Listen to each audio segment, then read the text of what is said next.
Hello, this is Health Coach Natalie Smith here with another epic quick tip for you. Today I wanted to talk specifically about planks. And planks are one option for an isometric exercise, which is just a fancy word for, an exercise where you hold a position, a static position. And planks are one of the most common isometric exercises, and I wanted to show you a couple different ways to do planks. There's a couple modifications. There's also ways to make it harder, so I wanted to show you guys. And also, it's nice enough to be outside. I don't know if you can hear, there's some construction over there, but it's too beautiful not to show you guys out here. So without further ado, I'm going to show you from the side, or we'll show you from the front first.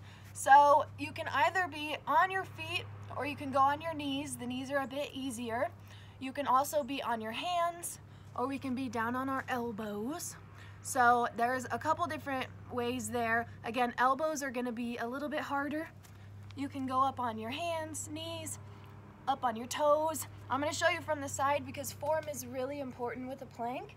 So whether you're on your knees or on your legs, we're going to want our hands to be just under our shoulders, or if we're on our elbows just under the shoulders. And we're going to try to have a straight back. I don't want to curve my shoulders up or arch my back there.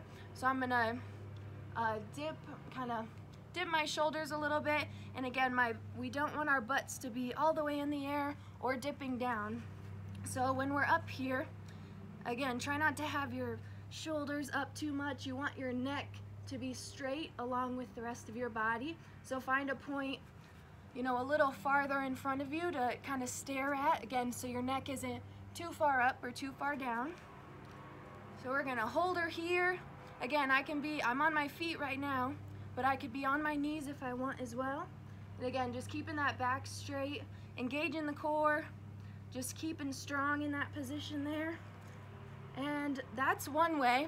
There's also side planks, which you can do from the side, whether you're, this is in a very good angle. So you can do it from the side here. Now you got your little side plank. Make sure you do it both ways if you choose to do that. But again, really with any type of exercise, Google and YouTube can be your friend. There are so many videos and articles out there with helpful modifications or different options for you. Again, if you're looking to go easy on the knees or easy on the neck, there's lots of options out there, but I just wanted to show you planks today because for whatever reason, they're my favorite. I don't know why. But I hope you enjoyed, and I hope you have a great rest of the day. Chat soon!